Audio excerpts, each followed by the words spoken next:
Welcome to the Weekend Write-In, where writers read flash fiction. He couldn't bring himself to tell her they would be dead before the impact. It's not easy working for the Interplanetary. Forget it. Microcircuits flared as all options were analyzed. Stars would be activated. I'm Sylvan Drake. And I'm John Edwill.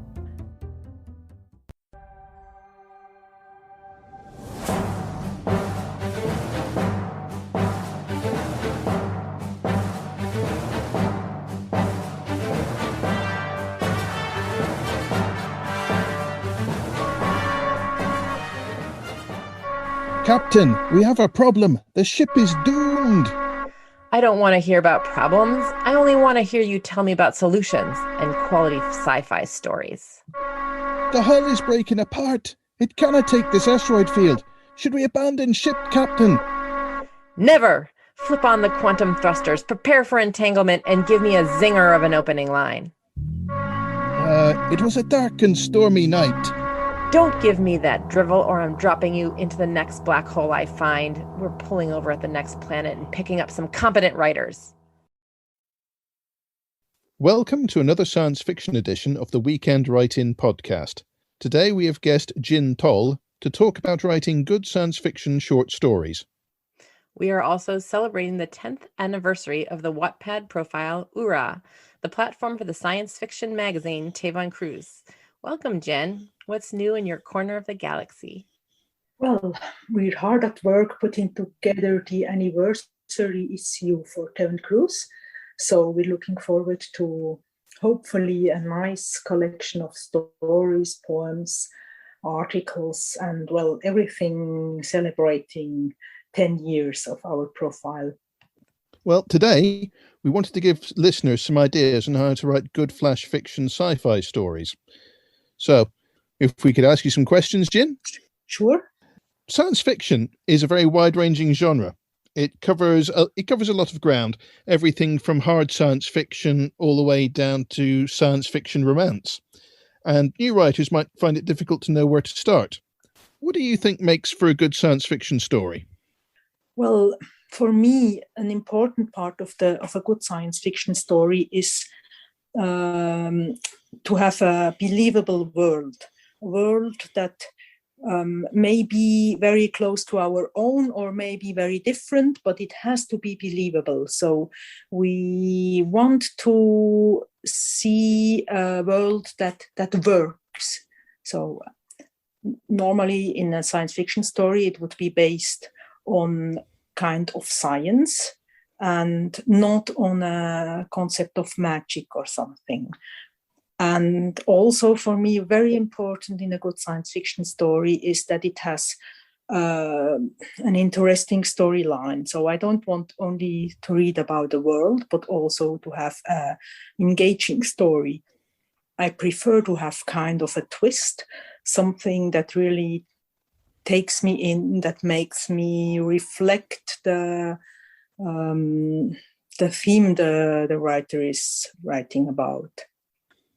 And Jen, what got you started in the genre, and why do you write it today? Well, I didn't start in science fiction. Actually, my writing started in fantasy because I thought it's a bit easier to construct worlds if you don't have to base them on science, but you just can go on and use your fantasy and your imagination. And so for me, it was always a bit hard to bring me to write science fiction in the beginning, because I thought I have to know all the science really, really well. And while I call myself a scientist, I don't come from the natural sciences, but from the historical ones. So writing science fiction asked a lot of me. I do a lot of research if I write. And I always was a bit reluctant to try this. And when I started, I found that it is very satisfying to put a story together that really works. And so I stuck with science fiction in the end. You mentioned research, Jinn. How much research would you say somebody would have to do for a science fiction story? I do know science fiction writers that really come from the science side, that are physicists or like you, engineers, and they bring a lot of background and they can build on this one. Well, my personal knowledge, it helps too. So my historical knowledge helps me building worlds, for example, believable worlds. But the point is that even so, I do have to do research in those parts that I don't bring with me. So it can be very little if I stick to what I know, or it can take on more time than the writing of the story itself. I find Wikipedia very, very helpful if you're trying to use a specific kind of science that you're not familiar with. That's absolutely true. I studied science in university and I still find science fiction intimidating. It shouldn't be intimidating. It should be fun. Well, it's fun too, but you don't want to come across as not knowing your stuff. There is a lot of liberty in science fiction. You don't have to describe every scientific process in there. So like the engines of a starship, you don't have to explain how they work, so in every detail, but they do have, the starship does have to have some kind of engines to be able to work. So yeah, it depends on where you put the focus of your story, if you have to give the details of the science, or if you just can assume that it works. Roddenberry's maxim: people don't stand around talking about how cars work, so why should my characters stand around talking about how the starship works? Exactly, that's the point. Although it has to be said for science fiction, harking back to what you're saying about world building, believable world building, if you're going to have starship engines, make sure they work in a consistent manner. Do you have any advice for someone new to science fiction who's interested in trying to write something for Tavon Cruz? Well, just sit down and write. We usually have a theme for our magazines. So each one has a subgenre that is put in the center stage of this issue. And as long as it loosely fits this subgenre, we're happy to have you on board.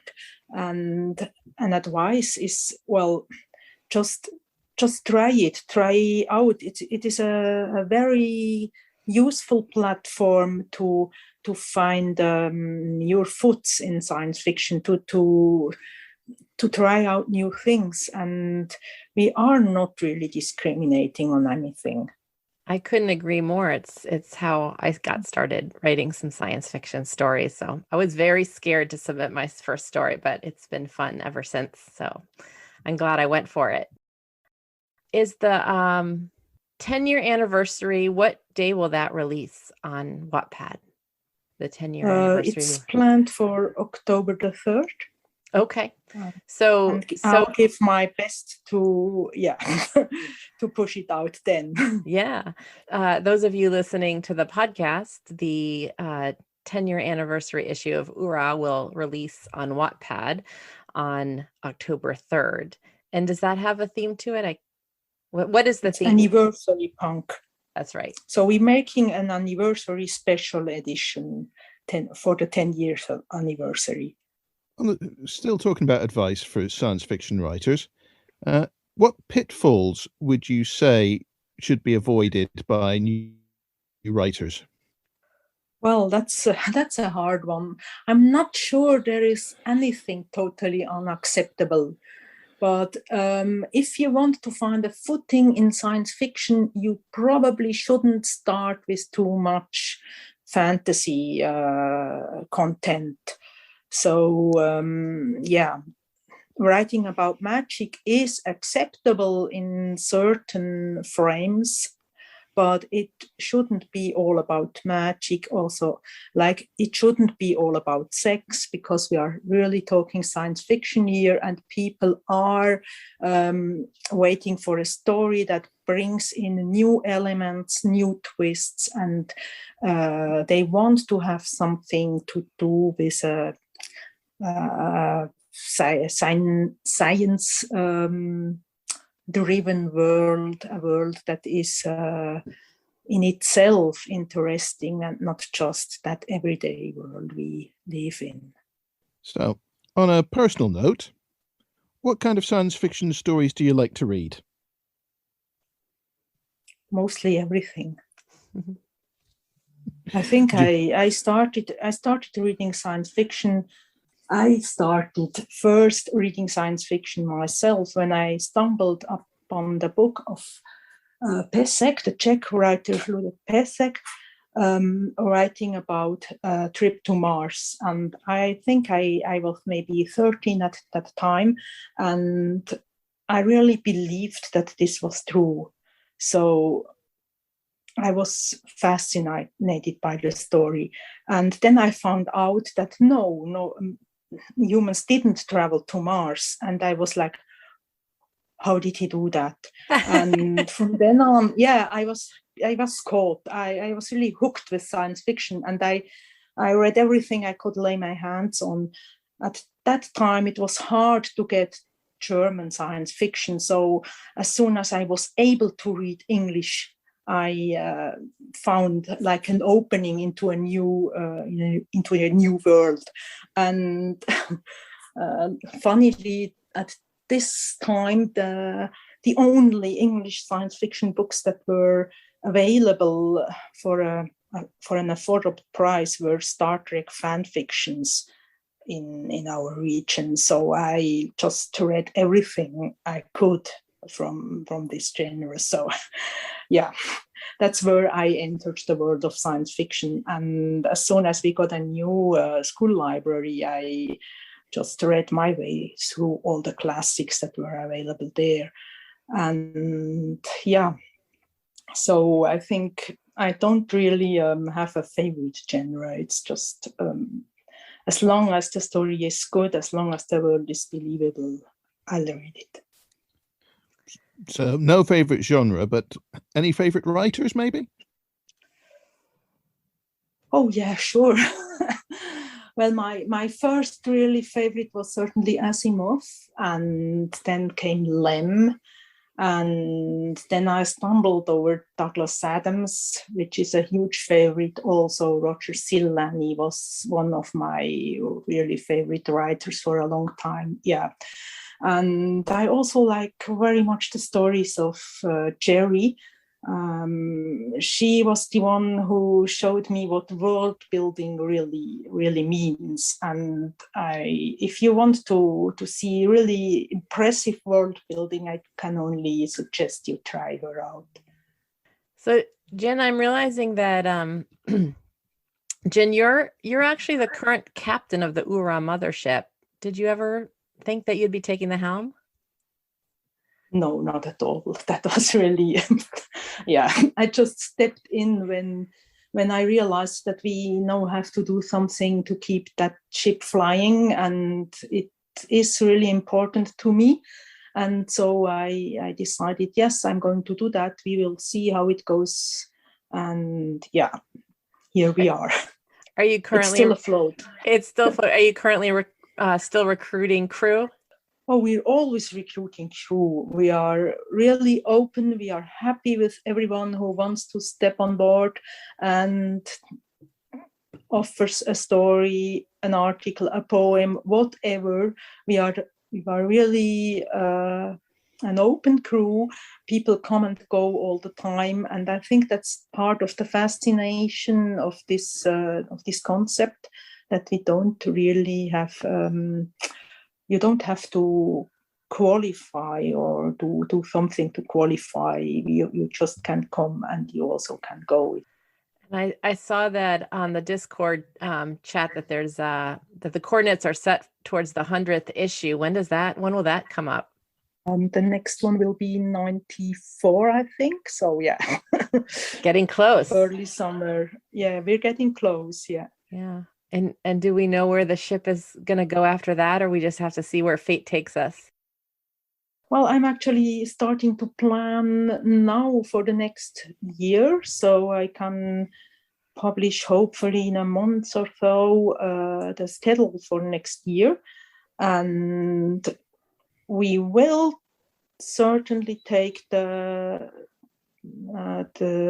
moment where we have this issue 100 that was for a long time, that was so far away for everyone, and it was like, okay, we're going to do this until we reach issue 100, and now it's so close that it seems clear that we want to go on one kind or the other, and we will take the time to reflect a bit on that and perhaps change a few things, perhaps we won't.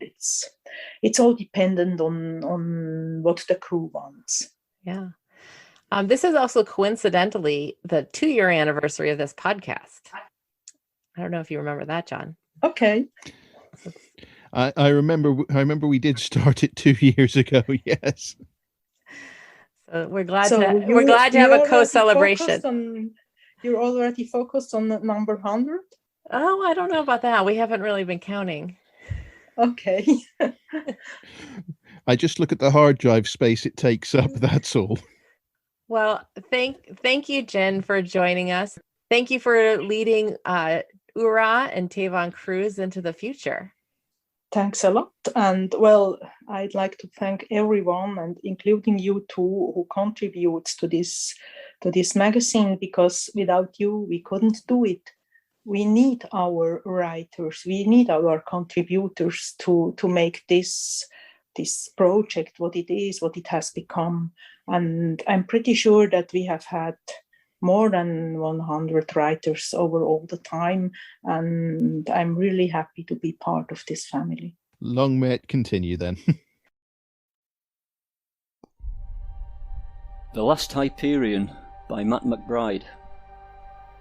Alexei sat back in his chair in the command centre as the last Hyperion space liner cleared the outer Van Allen belt. With 10 days to spare, the evacuation of the planet was complete. After 40 years of frantic preparations, he could finally relax before Callisto slammed into the Earth. As a mission controller at the Baikonur Cosmodrome, Alexei had been involved from the moment Jupiter's moon Callisto had been knocked out of orbit. He well remembered the worldwide shock when astronomers had calculated Callisto's trajectory and the inevitable impact. Then 2 years ago, he'd been asked to make the ultimate sacrifice. Someone had to stay behind to handle the launch procedure of the final space liner. He understood completely why he'd been chosen. In contrast to his junior colleagues, Alexei was in his 70s and single. When he'd agreed, he'd been given a medal and a small white pill. Now, for a short time, the world was his alone. He could go wherever he wanted and do whatever he wanted. Several supersonic VTOL flyers parked at the Cosmodrome were there for the taking. He was considering spending his remaining days in the warmth of the Caribbean when a message flashed up on his screen. Human detected by search drone 4056. Alexei swore and selected the drone's camera. He was astonished to see a woman sitting on a beach, grilling a fish on a small fire. The drone's coordinates brought up a satellite image of a tiny, unnamed island somewhere in the South China Sea. 4 hours later, Alexei landed a flyer on the island's pristine seashore. The woman watched him stumble across the sand towards her. He judged her to be about his own age, grey-haired but, unlike himself, exceptionally fit. "Do you know you've missed the last Hyperion?" he inquired. "I guessed I had. My boat sank 3 weeks ago with all my equipment." "What are you doing here?" "I was filming the reef to remind future generations how beautiful the Earth was." The next few days were the happiest of Alexei's long life. The tepid seawater soothed his aging limbs as he watched Sakura swim like the fish she caught so expertly. By the end of the week, Alexei knew he was in love. He put his arm around Sakura, and she snuggled close as they sat on the beach, staring up at Callisto, now huge and growing ever closer in the night sky. "What will happen to us when it hits?" she asked. He couldn't bring himself to tell her they would be dead before the impact. that Callisto's gravitational pull would rip the Earth's atmosphere away with hurricane force, that it would cause devastating tsunamis and earthquakes. If they weren't killed by flying debris, crushed or drowned, they would slowly suffocate. Rather than answering, Alexei retrieved his small white pill and crumbled it into a plastic cup Sakura had salvaged. He filled the cup with spring water and passed it to her. She whispered her thanks before drinking. Alexei held her tight, hearing the wind begin to howl as she drifted quietly into oblivion.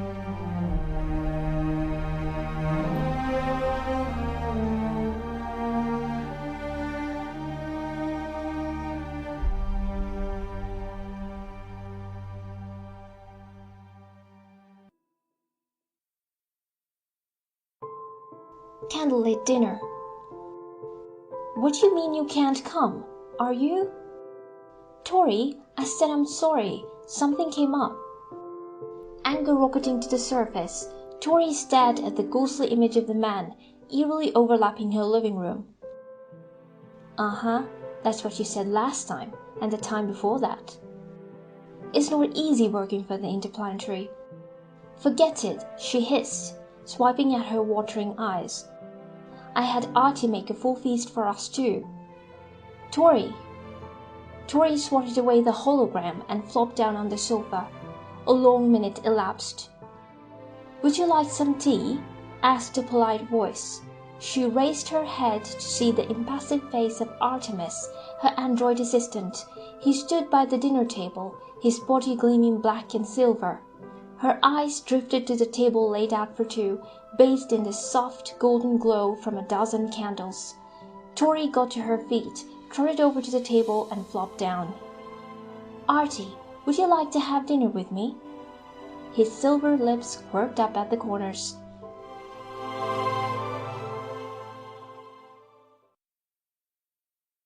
I'm Tom Walborn. Here is Carly.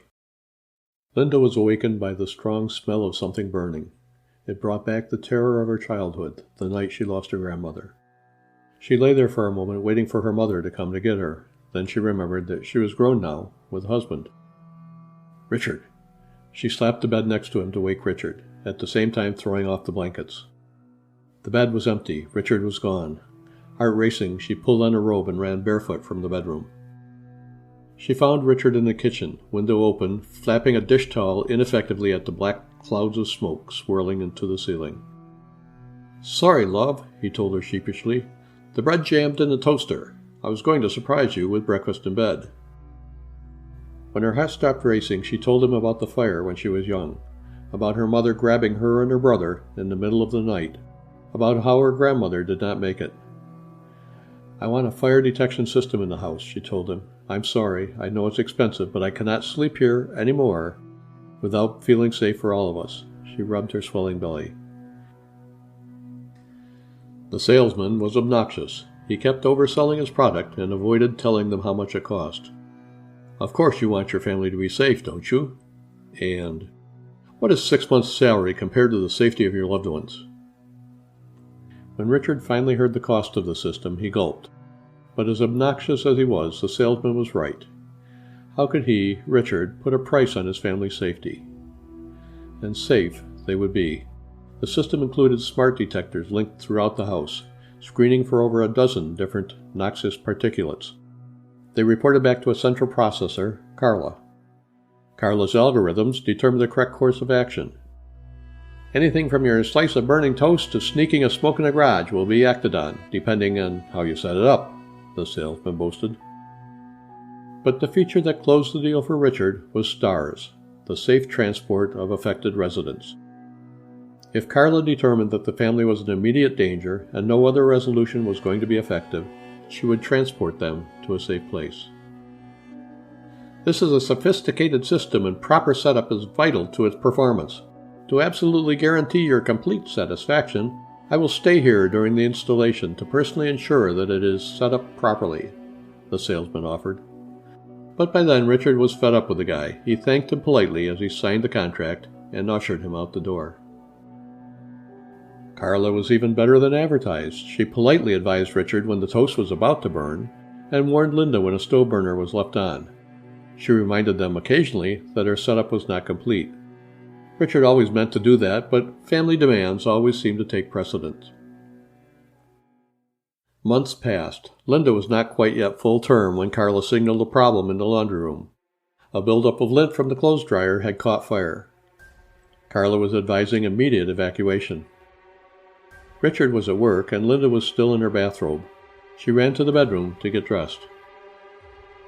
The fire quickly spread through the small room to the gas-fueled hot water tank. The resulting explosion effectively blocked all access to the outer doors. Carla evaluated the situation. The bedroom was on the second floor. In Linda's condition, egress through a window was too risky. Microcircuits flared as all options were analyzed. If-then algorithms were consulted and implemented in microseconds. A decision was made. Stars would be activated. Smoke was starting to filter into the bedroom through the closed door as Linda finished pulling on her clothes. That she remained calm was mostly due to Carla.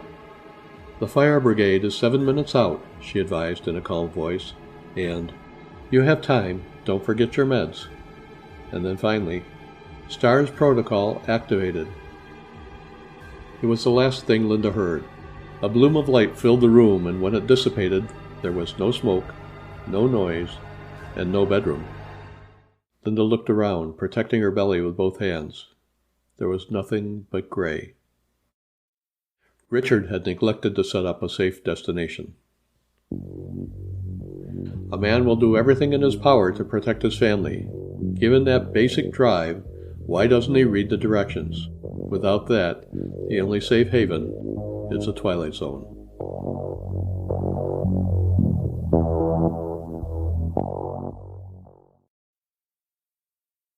Pulled Over by Sylvan Drake.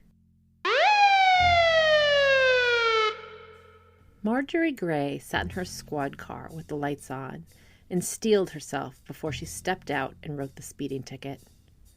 After the promotion from parking enforcement, she thought her work life would improve, but the riffraff she encountered on a daily basis really got under her skin. The hunk of junk in front of her surely contained a squirrely driver who would give her trouble.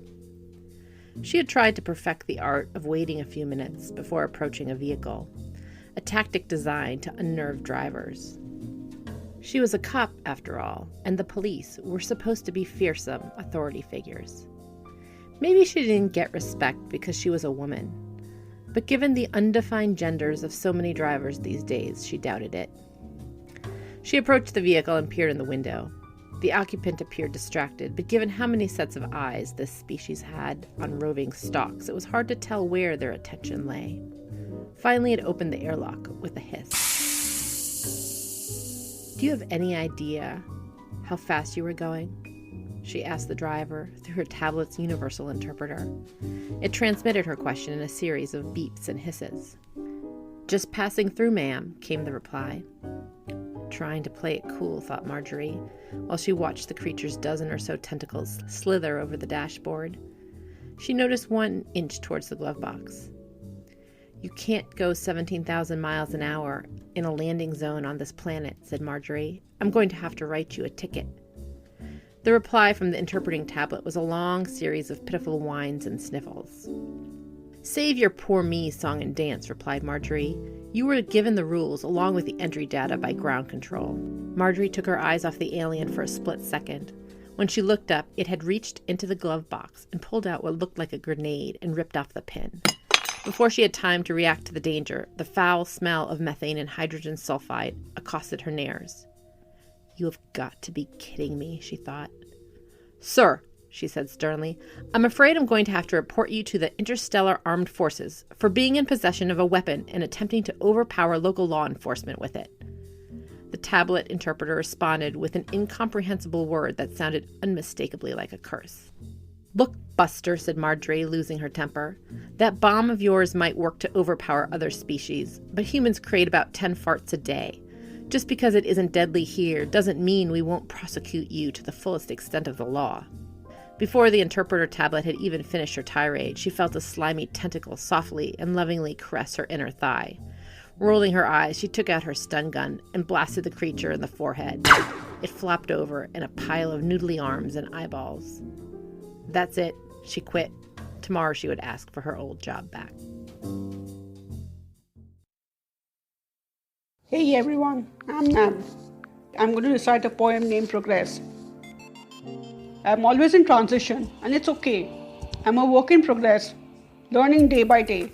I'm stumbling around the roads, getting knocked down again and again. I'll just get up and walk again. I'm a noob in many ways, trying to grasp the power of technology, acing the digital age. An input gone awry isn't the end of the day. All it takes is a reverse, and I'm saved. I'm changing slowly, but for sure. Probably at a snail's pace. Yet I'll grow. My only competitor is me. And this is my preeminent desire. Unsatiated is my fire. Last Spring, First Spring by John Nedwell. The government made the announcement in the February of that year. A virus had been spreading through the ornamental cherry trees of Japan for almost a decade, and now every tree in the country was infected. It was thought to have been a mutation of a virus that had come in from Russia, brought in on fruit that had somehow managed to escape the rigorous inspection procedures. Every tree that was infected went through the same stages. First, the tree would develop great galls on its trunk and branches, making it look as if great bark-covered balls were growing from it.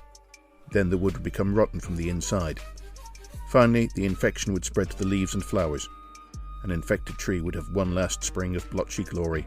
Then it would die as the leaves fell from the branches, leaving the tree unable to gather energy from the sun. Of course, the authorities had tried to contain the infection and find a cure. But, as the ornamental cherry trees were all of the same species, the infection spread quickly through them. The government had tried to burn the infected trees, but protests had taken place. People had chained themselves to the trees, forcing the authorities to use cutting gear on their bonds. While the protesters were well-meaning, they had carried the infection from tree to tree faster than nature would otherwise have done. And as the government enacted prophylactic measures, the protesters had tried to stop the healthy trees being destroyed. Instead, they only succeeded in infecting the trees they were trying to save. When the public heard that this spring would be the last one with cherry blossom, riots broke out. The cherry was the national tree of Japan, the flower its national symbol. If the last cherry tree went, what could that mean for the country? The government urged calm and issued repeated statements that they were looking for a solution. Then, just before the vernal equinox, they showed the public what they had been doing. The first of the robotic cherry trees was unveiled in Ueno Park, at the centre of a grove of burnt-out stumps. It stood above them, its slender metal branches glinting in the cold March sunlight. At a signal from the Prime Minister, small crystal petals began to emerge from holes on the tree. They glowed with a pink light that grew brighter as the artificial flowers emerged. A hidden speaker deep within the trunk of the tree played music, a special symphony arranged just for that occasion. "Behold," the Prime Minister said, "a solution. Since the Meiji Restoration, the Japanese nation has embraced the new, but has kept to its traditions. It has combined the old and the new to create something that is uniquely Japanese. Our nation has also faced wars and natural disasters. These have shaken us, but we have always rebuilt afterwards. I see these new trees as a fusion of past and the future. I see them as our answer to the disaster that has threatened the soul of our nation. I see them as something we shall embrace." His message went out live to the nation. The people listened and watched at home, on the streets and on their tablets and phones. The next year, the streets and parks of Japan glowed pink, and synthetic music filled the air.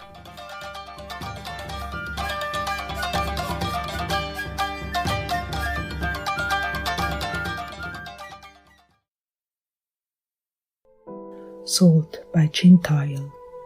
The sun rises over the horizon and warm light floods the garden. Pink clouds scattered in the sky glow with the first light, and the branches of a tall fir rustle in a breeze that ruffles the marguerites in the meadow beyond the fence. From my window I study another perfect day in the making, enjoy the smell of freshly brewed coffee and the song of birds chirping in the apple tree. Soon the carefree laughter of the children playing in the yard will join them. Soft footsteps approach. I can't help but smile while I lean back into the embrace of my wife. She nibbles at my ear. "You look morose, my darling. What is it?" I sigh. That dream again, Don't worry, Randa, it will pass. Of course it will. Come, let's have breakfast and decide what we will do with this beautiful day. She pulls me towards the table where a loaf of fresh bread, a lump of golden butter, and a jar of homemade marmalade wait. I admire her auburn curls, her rosy cheeks, her smooth skin and sparkling eyes. The cheeky freckles on her nose still remind me of the day we met. With a smile I sit down, but deep inside a part of me screams, caught in a nightmare nothing can chase, because I know it's not a dream but a memory. The memory of the day when we left our shabby home and joined the government program. At this point we hardly had a choice. Both well beyond retirement, with Randa fighting a lost war against cancer, the program seemed like a straight road to heaven. They promised us utopia, and they delivered. We live in the perfect illusion of eternal youth, eternal spring, the bliss of wishes come true. And all that health, the beauty and perfection came at a minor price. The human brain is an incredible organ. To be lucky, we only need a tiny fraction of it. It doesn't hurt to subscribe the rest to the government, for whatever use they have for the organic processors we are born with. They assured me I wouldn't be able to see through the illusion, but sometimes, when I listen to Randa's soft breath at night, I am. Then I wish I could tune out the simulation, convince myself that she's healthy and still with me, but the chip in my brain offers no escape. I know I should be grateful to be happy with my love, but while I watch Randa spread butter on a slice of bread and listen to her cheerful laughter, I long for a world less perfect, for the pain in my back after a day's hard labor, for the heat of the sun on my skin, for the taste of that first swig of a well-earned beer after work, for the imperfections that give life flavor, the salt in the soup, and perhaps for closure.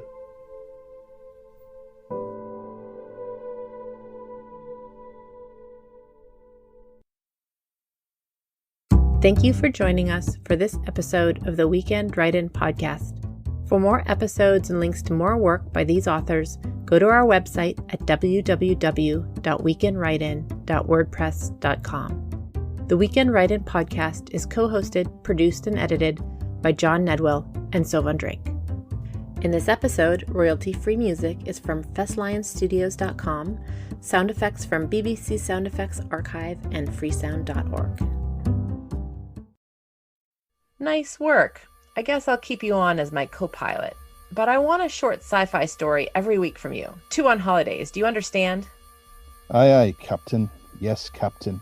Anything you say, Captain. What's that? Meanwhile, he'd had about enough of her shit to last a lifetime. He smiled, setting the ray gun to vaporize. His finger twitched next to the trigger, waiting for her to roll her eyes at him one last time. Ah.